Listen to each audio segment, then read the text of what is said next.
All right, 12 to warm up. This says, number 1, the bin contains 6 blue socks and 4 black socks. You randomly select a sock. Put it aside. That is important, right? Because that affects whether it's independent or dependent. Then randomly select a second sock from the bin. Determine whether selecting a black sock first and a blue sock second are independent or dependent events. So we're still in the and phase, which means we're still multiplying out our probabilities. That will change like when we get further in the chapter, but that's also important. So if you randomly select it and you put it aside, is that dependent or independent? It's dependent, right? Because you keep it out. So the probability of the first one happening will change the second one. So I'm going to do the probability that you get a black sock first times the probability you get a blue sock given the black sock is taken out and not returned. So how many black socks are there? 4 out of the total, which is 10. That's the probability of getting a black sock. Then if you got a black sock, but you want a blue sock, how many blue socks are left? Still 6 blue socks because you pulled a black sock the first time. How many total socks are left? 9, because you kept that one out. So this could be 2/5 times 2/3 or 4/15. And then if you put that into your calculator, 4/15 gives you 0.2, well, 26 repeated, right? So it'd be 0.27 if you're rounding to the nearest hundredth. And if you're rounding to the nearest tenth, it'd be, when you're doing the percent, 26.7%. So the 3 different types of answers there. Again, your quiz is not going to ask you for all of them, but just be prepared that it could ask you for any one of those 3. Wait, why is it 26.7% and not 27? Because it's 27, because I told you to round to the nearest tenth, so you got to keep a decimal. Yeah. Oh, well. You gotta always do the percentage. All right, 2, a bin contains 6 blue and 4 black socks. You randomly select 3 socks from the bin. This time you are replacing each sock, which means this is what? Independent. So you want the probability that you're getting the black sock each time. Given you put it back, so it's a fresh set every time. So what's the probability of getting the black sock the first time? 4/10. 4 out of 10. What's the probability of getting the black sock after you put it back? 4 out of 10. And the last one? 4 out of 10. So this is 2/5 times 2/5 times 2/5, or 8/125. Put that in your calculator. And you get 0.064, which becomes 6.4%. So again, 3 different ways to answer that question. Questions on that one? All right, 3, a bin contains 6 blue socks and 4 black socks. You randomly select 3 socks from the bin. What's the probability all 3 socks are black when you do not replace each sock? So this time it is? 4/10. Well, it's dependent, right? And then the first time it would be 4 out of 10, but then we're assuming that we got the black the first time. So how many are left of the black socks? 3/9. Out of 9. And assuming we got that, how many are left of the black socks? 2/8. Good. So this would be 2/5 times 1/3 times 1/4, or 2/60. Wait, this can go there.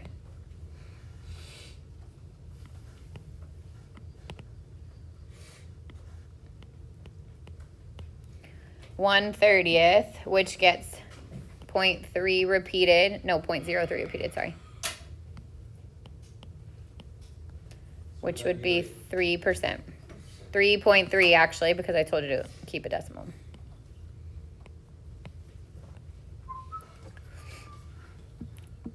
Questions on that one? Okay, then 4 says, in a science class, 27% of the students complete an extra credit project. 18% of the students complete the extra credit project and get an A in the class. What's the probability that a student will complete the extra credit project and also get an A? So the probability of B, given that A happens, is what you're trying to find, and this little formula is what you can use. The probability of B given A equals the probability of A and B happening divided by the probability of A happening. So the probability of A and B is that 18% because it says does the extra credit and gets an A. So that's why 0.18 goes in the top. And then the probability of A is that the probability that you do it to begin with, that's the 27%, and that goes in the bottom. And then 0.18 divided by 0.27 is 0.6 repeated. So it'd be 0.07 in decimal form, and it would be 66.7% in percent.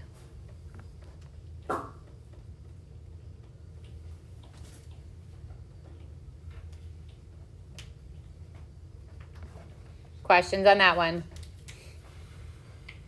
So we saw that formula two ways. The probability of A times the probability of B given A equals the probability of A and B. And plus. And then this one, you just rearranged it.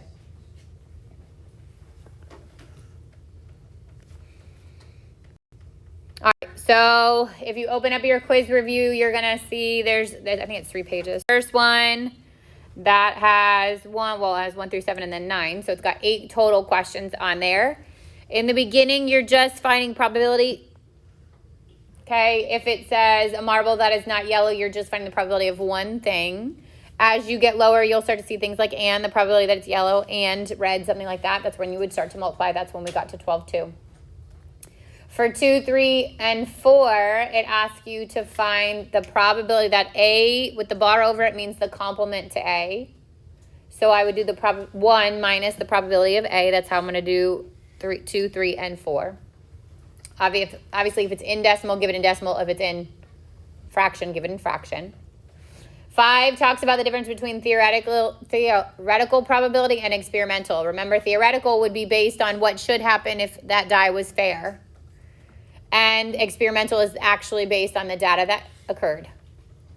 For 6 and 7, you're using what we just went over, which is the probability of B given A is equal to the probability of A and B over the probability of A, or the probability of A times the probability of B given A is equal to the probability of A and B.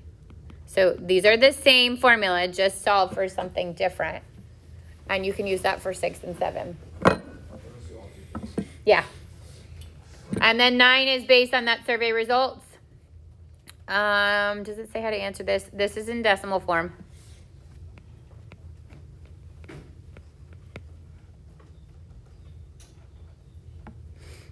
I think the answers has it nearest 100th.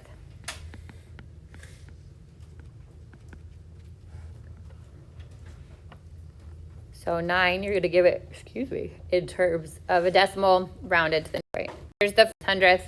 And then this is 12-1, the practice, which it has 5 questions. And some of them, these are the sample space ones. So remember, you're just like multiplying how many outcomes can happen for each thing. So if you're doing 2 things, if it was flipping a coin and rolling the die, then it would be 2 options and 6 options. So it'd be 2 times 6. That's for the beginning. That's 1 and 2. And then you start to get into some probability based on the chart. And then, the 12-2, you're looking for independent or dependent. So the first ones are literally just determining if it's independent or dependent. And then 3 and 4 are determine whether they're independent. And then it gets into actually finding the probability on 5 and 6. So those first couple ones are just figuring out if it's independent. Those should be quick. Questions for me on any of this stuff?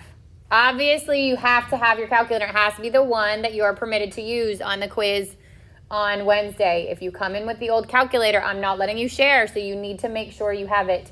And some of these cannot be done without. Okay? You have to make sure you've got the permitted calculator in order to use for Wednesday. Yeah, the TI, whatever that one that we've used all year. Okay.